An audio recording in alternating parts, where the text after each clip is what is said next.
You don't need Netflix, you don't need cable. Hop on YouTube, welcome to the hood table, where we chop up local and global events vocally. You don't really wanna miss out on these conversations. Just joke a little, laugh a little, get that wine in your system, fill your glass a little. Expose current events, talk trash a little. You never know, these opinions might clash a little. They addicted to the content, got them binge watching. You don't like it, then you want invited. Bet your friends watching in the house and your job parking lot before you clocking. They don't wanna miss a second of this HT content. Everybody think they got something to say, so it's an open invitation, bring it to the table. But if you come whack, just know we ain't buying in. We gon' probably turn your back and tell you sorry, try again, Yeah, welcome to the hood table. You don't need Netflix, you don't need cable. Yeah, welcome to the hood table. You don't need Netflix, you don't need cable.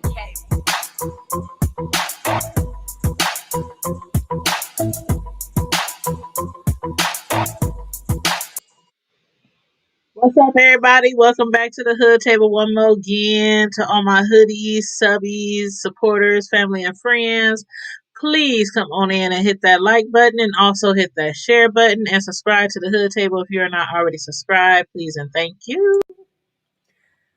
And as you can see from the bottom of the screen, we are going to be reviewing Sistas season 2, episode 16, and it was titled "Missing What You Never Had."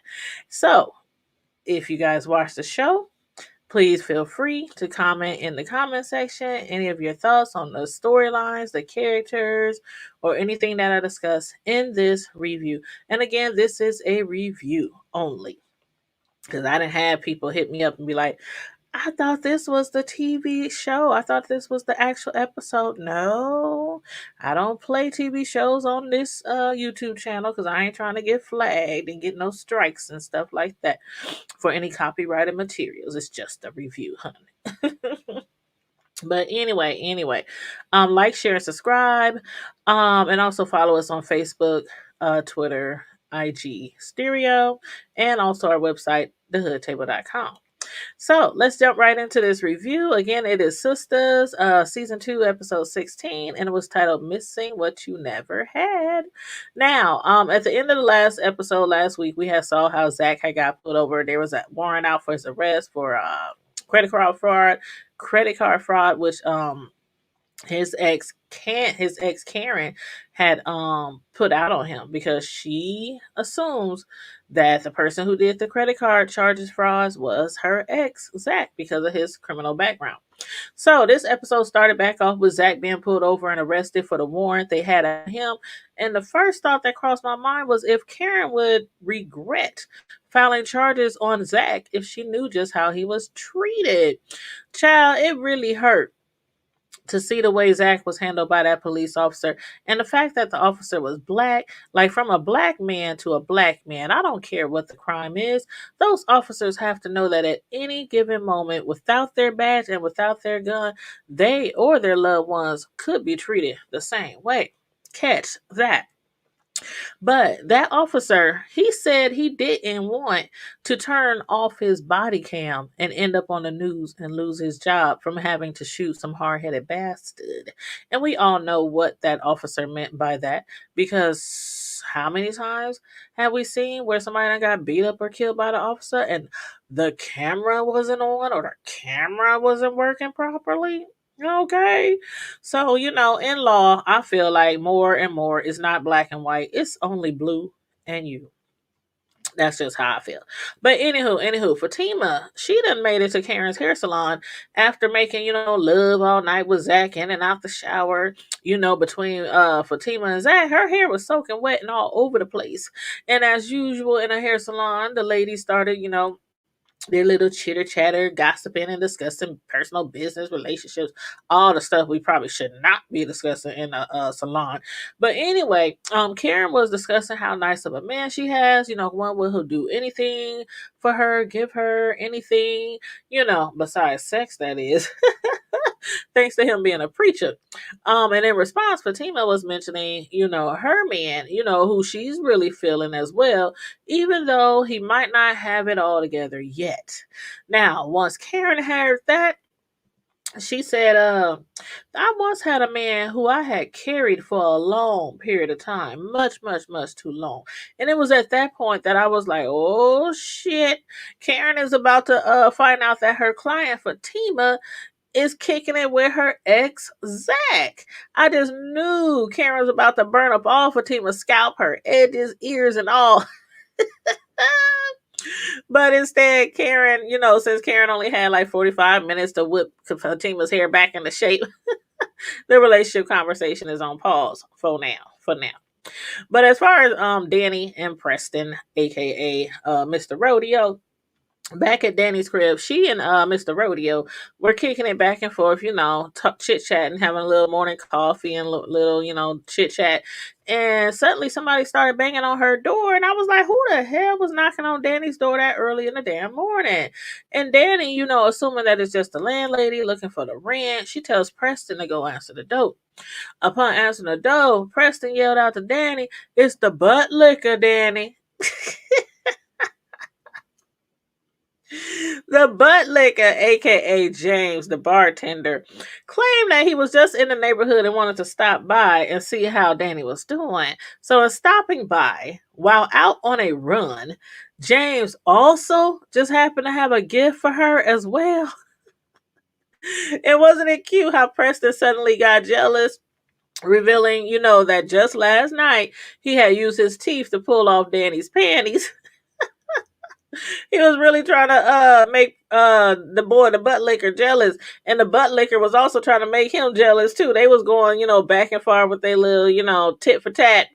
And Preston, said all boastful, "Well, since I'm going to be spending all day in and all up and through your crib, I'll keep my eye out for those panties while you are gone."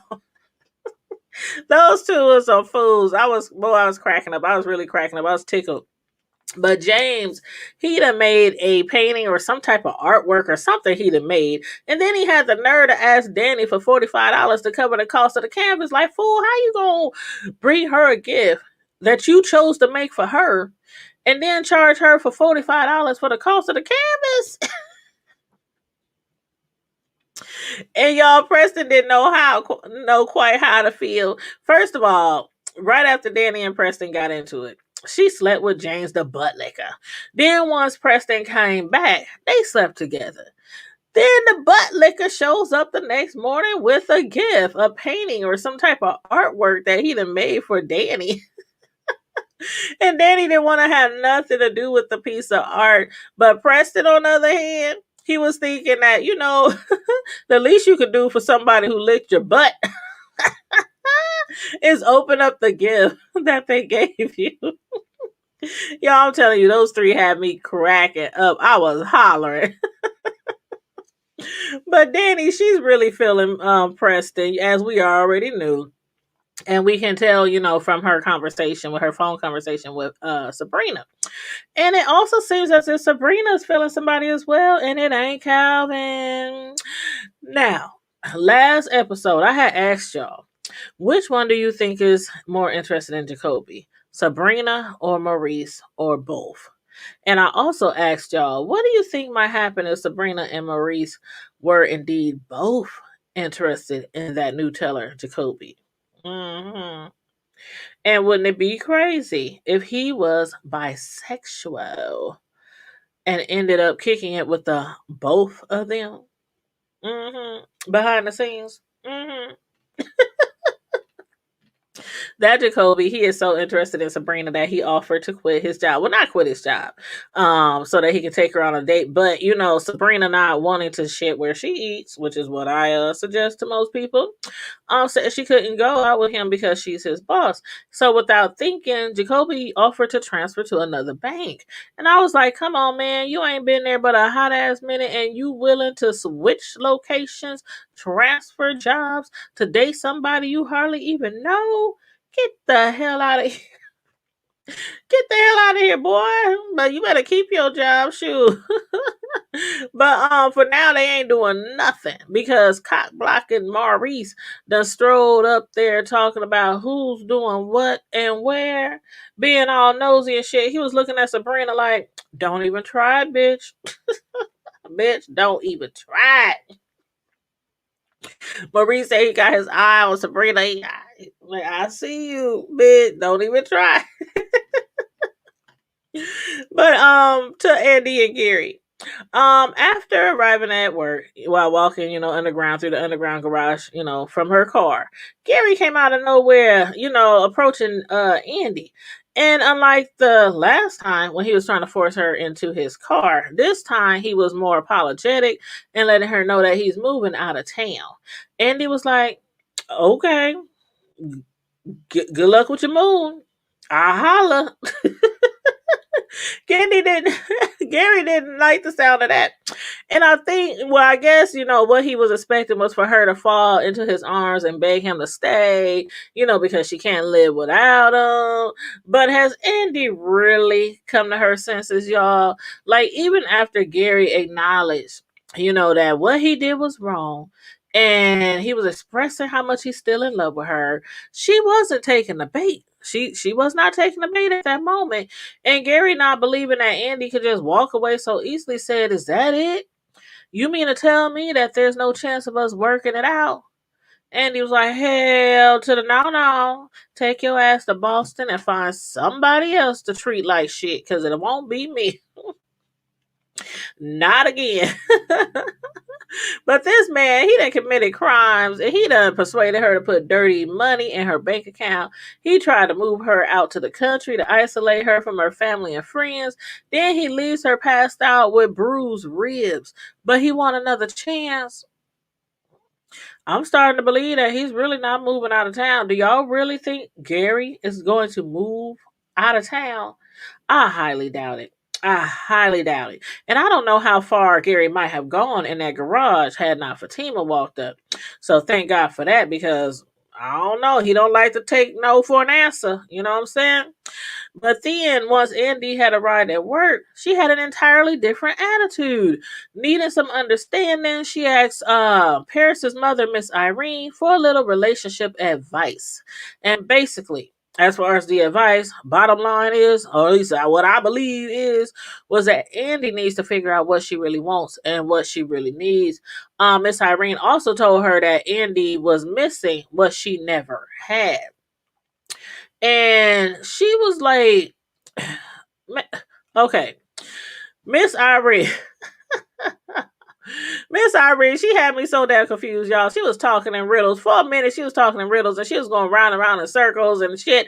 I was like, are you trying to tell us that Andy is pregnant with Gary's baby? Because she kept talking about babies, and in the Bible, women, they be, oh, the pains and all this of childbirth. But then after they had a baby, they be like, oh, my beautiful baby, it was all worth it. I was like, Miss Irene, what the hell is you trying to say? She had me rewinding that scene over and over and over, trying to figure out what the hell it was that she was really trying to say. But what did y'all think when Gary pulled up to Karen's salon and asked to speak to her? I was like, what on earth does he need to discuss with Karen? But then, of course, he was trying to get one of Andy's friends to see his side and also see how much he still loves Andy. But maybe he should have reconsidered and instead visited Danny. Karen had no words for him except to never stop by her shop again, and that she's going to tell Andy to get a restraining order. And one more thing, she told Gary, first of all, I will shoot you on sight. She said, nigga, if you ain't heard about me, you better check my profile, and I don't mean Facebook, because I will shoot a mofo on the spot, even in broad daylight. And I was like, hold the hell up. Is this the same Karen that got attacked by the brother of Aaron's ex-wife? The same Karen who was rescued by Zach? I was like, I guess maybe after being attacked, she strapped up. Maybe she done bought a pistol, y'all. Pew, pew, pew. So let's see if Andy will end up actually, needing a restraining order. But anyway, back to Zach, who is now sitting on a cold bench behind bars. He cannot believe that he was arrested on credit card fraud. And I still don't believe that he was the one responsible. Now it might not be who I think it is, which I kept saying might be Aaron. But I don't think for 1 minute that Zach had anything to do with it. And watch, just watch. It's gonna be somebody playing up all in our face. Somebody playing all up in our face. But thanks to his old flame, the female officer at the jail, he was able to make a phone call on her cell phone. But why the hell was she so pissed off after he made a call to Fatima? Like, was it because she thought he was calling his ex? Karen? But instead called a whole nother female? As if she has hopes of them getting back together again. And I don't think that's going to happen again. Unless he be drunk and high, one night and just accidentally slipped in. I don't see it happening. But Fatima, however, didn't answer his phone call anyway. Actually, she was being pressed at the same time, once again by Hayden. And come to think of it, Hayden would love for something bad to happen to Zach so that he himself can hopefully get back with Fatima. So could he have possibly been the one to set Zach up on some bogus charges? And how did those cops manage to find a kilo of coke in his spare tire? That ain't even his truck. That is a company truck. Know what I'm saying? Same company that Hayden is involved with. So, my question for y'all, is Zach still slanging or has he been set up? And who do you think set him up? And on that note, y'all, make sure if you didn't like the video on your way in, make sure you like the video on your way out. Share the video, subscribe to the Hood Table if you're not already subscribed, and follow us on Facebook, Twitter, IG, Stereo, and our website, thehoodtable.com. And stay safe, you guys. Be blessed. Remain vigilant at all times. And always, always, always keep it hood. Bye.